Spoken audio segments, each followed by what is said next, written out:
On nous avait promis la plus grande Coupe du Monde de l'histoire. 48 équipes, 104 matchs, 3 pays hôtes, la plus vaste expansion que ce sport ait jamais connue. Et si l'on s'en tient aux chiffres, c'est exactement cela.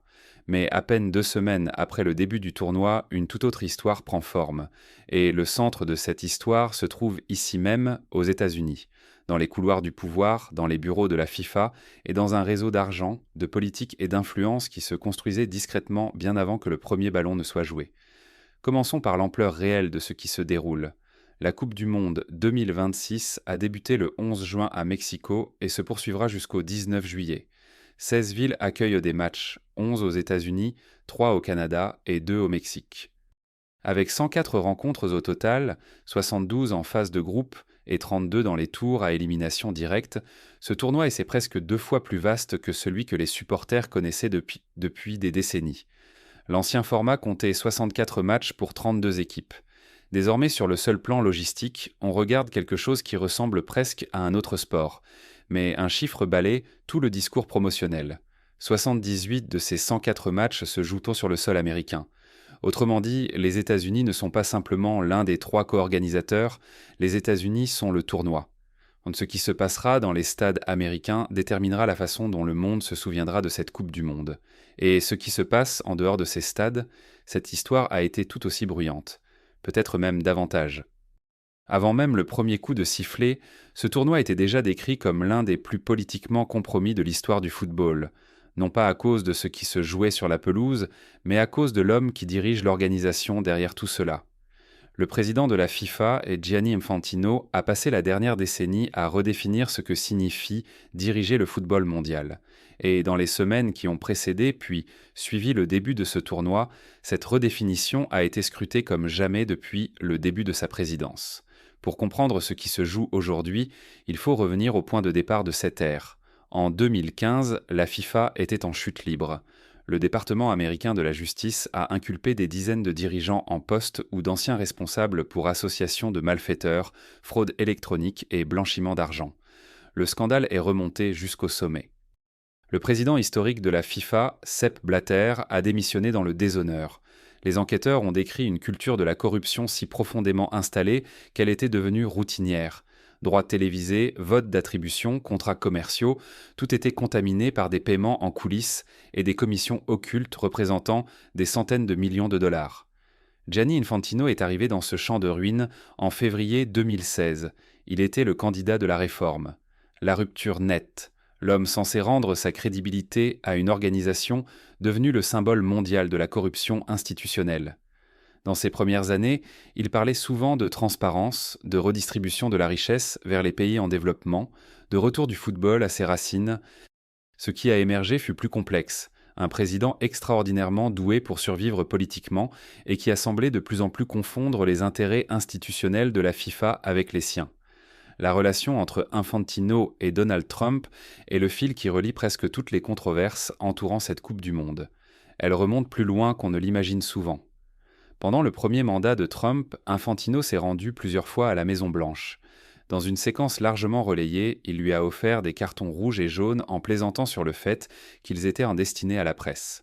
Au Forum économique mondial de Davos, en janvier 2020, Infantino a publiquement qualifié Trump de « grand ami ».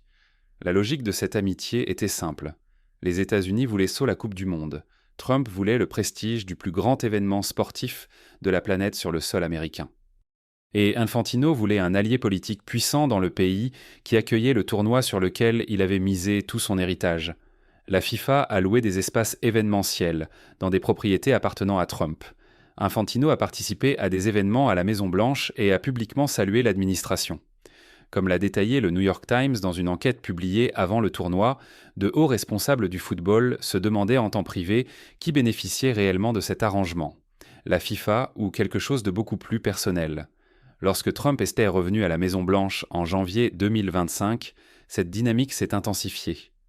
Infantino s'est rendu plus souvent à Washington. Puis est arrivé le moment qui a transformé une controverse ancienne en incident international. La FIFA a décerné à Donald Trump ce qu'elle présentait comme son tout nouveau prix de la paix. L'annonce est intervenue environ 2 mois avant que les États-Unis ne lancent des frappes militaires contre l'Iran.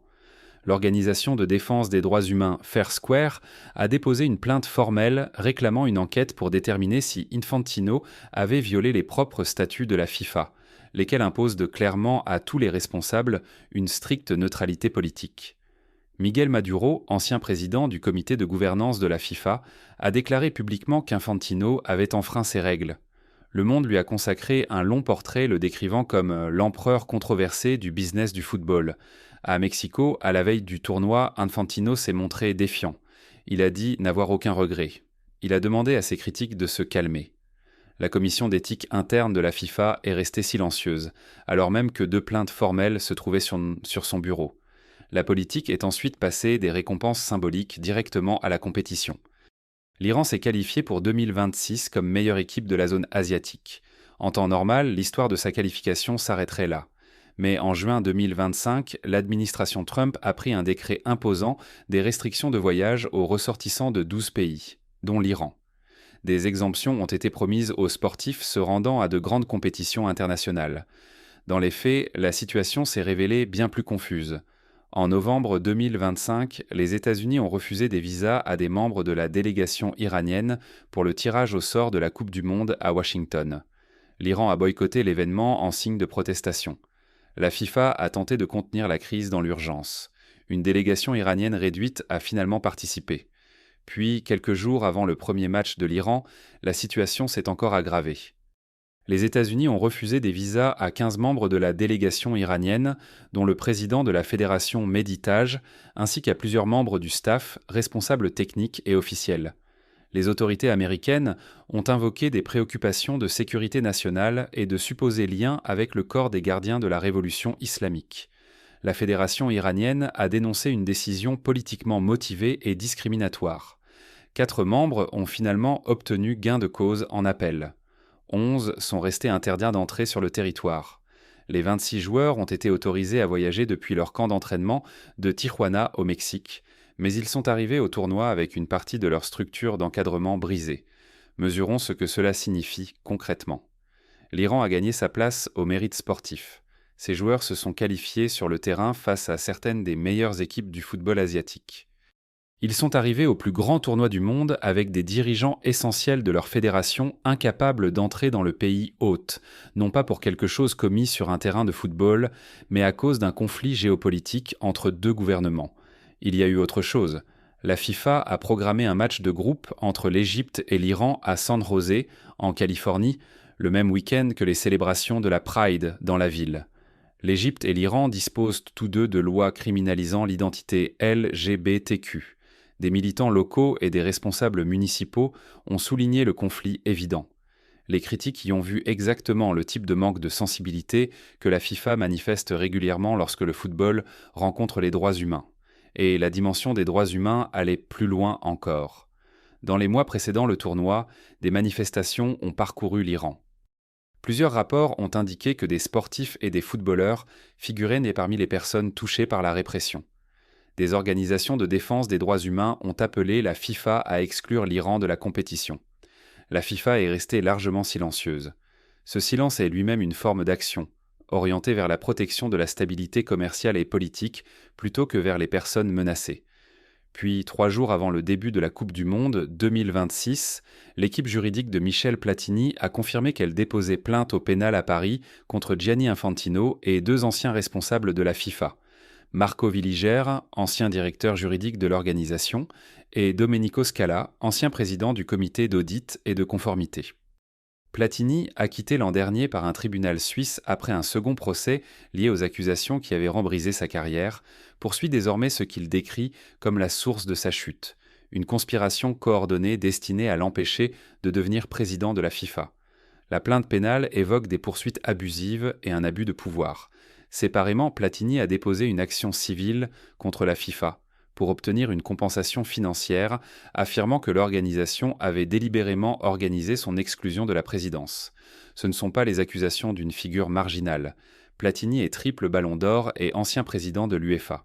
Son action en justice contre le président en exercice de la FIFA, déposée juste avant la Coupe du Monde, la plus scrutée depuis une génération, a ajouté une nouvelle couche de crise institutionnelle à une organisation déjà visée par des enquêtes formelles de 2 gouvernements d'États américains. Ces enquêtes étatiques portent sur l'argent.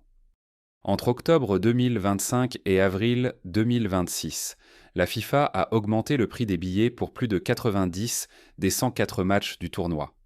Dans les 3 principales catégories de billets, les prix ont progressé en moyenne de 34%. Les places pour la finale au MetLife Stadium d'East Rutherford, dans le New Jersey, auraient atteint 5 785 $ sur le marché secondaire, certaines annonces montant largement à 5 chiffres. À la fin du mois de mai 2026, la procureure générale de l'État de New York, Letitia James, et la procureure générale du New Jersey, Jennifer Davenport, ont adressé des citations formelles à la FIFA. Elles exigeaient que l'organisation explique la construction de sa grille tarifaire. Davenport a décrit l'achat de billets comme un parcours d'obstacles fait de confusion, de rareté artificielle et de prix conçus pour écarter les supporters ordinaires et orienter les ventes vers les acheteurs institutionnels. James a affirmé clairement que les New-Yorkais attendaient en ce tournoi depuis des années et méritèrent une chance équitable d'obtenir des places à des prix raisonnables. L'enquête porte sur la stratégie tarifaire globale de la FIFA, l'usage de prix variables, la libération progressive des billets sur plusieurs mois et la gestion de l'attribution des sièges pour les 8 matchs de Coupe du Monde au MetLife, finale comprise. James a aussi ouvert une enquête distincte afin de déterminer si les supporters ont été induits en erreur durant l'achat sur les sièges qu'ils recevaient réellement. La réponse de la FIFA a consisté, en substance, à dire que le marché fixe les prix et que la demande pour la Coupe du Monde est comparable à celle des finales NBA. Cette comparaison n'a pas convaincu les supporters qui avaient passé des mois à naviguer dans un système qu'ils jugeaient délibérément opaque.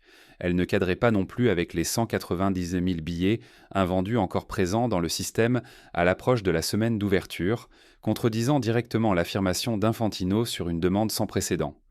Puis le tournoi a commencé, et les images de télévision ont raconté une histoire qu'aucun chiffre officiel d'affluence ne pouvait contenir. Le match d'ouverture au stade Azteca de Mexico avait tout de ce que doit être une ouverture de Coupe du Monde. Plus de 80 000 supporters ont rempli l'une des enceintes les plus mythiques du football. L'ambiance était extraordinaire. Les chants ont résonné sans interruption dans la cuvette du stade. Cela ressemblait au football dans ce qu'il a de meilleur, et cela sonnait ainsi. Puis la retransmission est passée au 2e match du tournoi, Corée du Sud contre République tchèque à Guadalajara, et quelque chose clochait visiblement. La FIFA a annoncé une affluence officielle de 44 985 spectateurs dans l'Estadio Akron, dont la capacité est de 46 000 places. Les caméras montraient autre chose. De larges sections de tribunes étaient en vide. Guadalajara est l'une des grandes villes de football du Mexique, un lieu où ce sport traverse la culture comme un courant, et pourtant le stade était loin d'être plein. Les supporters présents l'ont dit directement aux journalistes. Les prix afin de tenir les gens à distance. Des supporters ordinaires qui voulaient être là ne pouvaient pas se le permettre. Des sièges sont partis dans des blocs d'entreprises et chez des revendeurs, et ces acheteurs ne se sont pas toujours présentés. L'explication officielle de la FIFA était que de nombreux fans avaient choisi de rester dans les coursives plutôt que de s'asseoir. Cette explication a été accueillie avec une incrédulité généralisée par les supporters, les journalistes et tous ceux qui suivaient depuis des mois l'histoire de la billetterie. Le même schéma s'est poursuivi. Qatar-Suisse au Levi's Stadium de San Francisco, premier match disputé sur le sol américain sans la sélection hôte, a lui aussi montré des zones visiblement vides. Les billets de catégorie 1 pour cette rencontre étaient en proposés à partir de 450 $. Le match d'ouverture du Canada à Toronto a présenté des trous similaires. Sur les 6 premiers matchs du tournoi, seuls 29 des 104 matchs étaient effectivement complets avant le coup d'envoi de la compétition, sapant directement le récit d'une demande mondiale écrasante. L'entrée en lice de l'équipe masculine des États-Unis contre le Paraguay à Los Angeles s'est soldée par une victoire 4-1, un résultat solide. Le genre de performance qui aurait dû électriser tout un pays autour de son tournoi à domicile. Pourtant, les caméras du SoFi Stadium ont encore saisi des sections vides. Le pays hôte gagnait largement chez lui, et le stade ne paraissait pas plein. Se rendre à ces matchs est devenu un autre défi. À Los Angeles, les navettes ont été prises dans les embouteillages. Des rapports ont décrit des supporters coincés des heures dans la circulation en essayant de partir après le coup de sifflet final. Ajoutez à cela la chaleur extrême, les longues marches depuis les points de dépose et les files de sécurité en plein soleil, assister à un match de Coupe du Monde aux États-Unis a commencé à ressembler moins à une fête qu'à une épreuve d'endurance. La question de la chaleur est l'un des problèmes structurels majeurs de tout ce tournoi, et elle était prévisible bien avant que quiconque achète un billet ou réserve un vol. Des villes comme Miami, Dallas, Houston et Los Angeles sont aujourd'hui nettement plus chaudes en juin et en juillet qu'elles ne l'étaient même lors de la Coupe du Monde de 1970 au Mexique, que la FIFA avait citée lorsque des critiques avaient soulevé les risques liés à la chaleur pendant le processus de sélection des hôtes. 14 des 16 stades du tournoi connaissent régulièrement des chaleurs estivales extrêmes. Seule une poignée est entièrement climatisée. Lors de la Coupe du Monde des clubs, organisée aux États-Unis en 2025, dans les mêmes enceintes et au même moment de l'année, une demi-finale entre Chelsea et Fluminense au MetLife Stadium a débuté sous une température de 96 degrés Fahrenheit, soit environ 36 degrés Celsius. Le syndicat mondial des joueurs, la FIFPro, a estimé que 3 matchs de ce tournoi auraient dû être retardés ou reportés en raison d'une chaleur dangereuse. Plusieurs rencontres ont subi de longues interruptions liées à des orages, l'une d'elles s'étirant jusqu'à près de 5 heures à cause d'arrêts répétés. Après ce tournoi, Infantino a annoncé que davantage de matchs de la Coupe du Monde seraient attribués à des enceintes couvertes et climatisées: Atlanta, Dallas, Houston et Vancouver. Mais la majorité des rencontres restent programmées dans des stades ouverts. Un coup d'envoi plus tardif ne rafraîchit pas les heures que les supporters passent dehors, dans l'humidité, avant le début du match. Lors d'un match de groupe à Philadelphie, les supporters installés dans des zones extérieures de visionnage ont été évacués à l'approche de conditions orageuses dangereuses. Des fans venus d'autres pays, certains ayant dépensé plusieurs milliers de dollars en billets et en voyages, ont été contraints de quitter leurs espaces alors que le mauvais temps approchait. Les signaux d'alerte de la Coupe du Monde des clubs 2025 étaient bien publics et précis. Sur le plan structurel, presque rien n'a changé. Ce qui n'a pas changé non plus, c'est une question plus profonde. Où va réellement l'argent de la FIFA ? Le format élargi signifie beaucoup plus de matchs, davantage de contrats de diffusion, plus d'espaces commerciaux pour les sponsors. Les projections de revenus de la FIFA pour 2026 dépassaient tout ce que l'organisation avait généré auparavant. Une enquête publiée juste avant l'ouverture du tournoi évoquait de solides indices, selon lesquels une part importante des revenus de la FIFA ne serait pas dirigée vers le développement du football, ni vers le soutien aux fédérations nationales. Pourtant, la mission à but non lucratif affichée par l'organisation, mais vers des mécanismes consolidant le contrôle politique d'Infantino au sein de la FIFA. Ce sont des accusations étayées par des éléments, pas des condamnations. Mais dans le contexte de tout ce qui entoure ce tournoi, elles pèsent autrement qu'elles ne l'auraient fait il y a 10 ans. Et pourtant, le football continue. Le Brésil poursuit sa quête d'un 6e titre. L'Argentine défend la couronne remportée au Qatar en 2022. L'Angleterre et la France sont arrivées avec de vraies ambitions. Le Portugal traverse l'après-Ronaldo avec une nouvelle génération de talents qui se construit discrètement depuis des années. Les États-Unis, en tant qu'hôte principal, portent une charge qui dépasse la seule performance sportive. Un long parcours de l'équipe américaine, jusqu'au quart de finale ou plus loin, pourrait réussir là où des années de croissance des ligues et de développement des jeunes n'ont pas tout à fait suffi. Convertir des amateurs occasionnels de sport américains en véritables croyants du football. Ce basculement culturel, et c'est précisément ce dont Infantino et la FIFA ont besoin maintenant, car la pression judiciaire ne va pas disparaître. Les enquêtes des procureurs généraux des États se poursuivent. La plainte pénale de Platini est déposée et active devant les tribunaux français. Les plaintes relatives aux droits humains concernant le prix de la paix remis à Trump sont devant la commission d'éthique de la FIFA, qui continue de ne rien dire. 180 000 billets seraient restés invendus avant le début du tournoi. La météo devient plus difficile à mesure que l'été avance. Et le contraste visuel entre l'Azteca rugissant et les rangées de sièges vides dans les enceintes américaines continue de définir ce que le monde voit chaque fois qu'il allume sa télévision. Les prochaines semaines diront quelle version de cette histoire l'emportera. Si les tours à élimination directe remplissent les stades, si le football devient si captivant que les controverses s'estompent, si les moments iconiques s'accumulent et emportent les supporters au-delà de tout ce qui se passe hors du terrain, alors le récit officiel pourrait tenir. Le sport l'a déjà fait.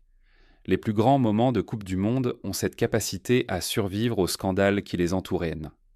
Mais si les sièges vides persistent jusqu'au huitième de finale, si les affaires judiciaires s'aggravent, si la météo provoque d'autres retards et évacuations, si le contraste entre l'atmosphère électrique du Mexique et les stades plus silencieux des États-Unis devient impossible à ignorer, alors le chapitre d'ouverture de ce tournoi ne sera pas oublié.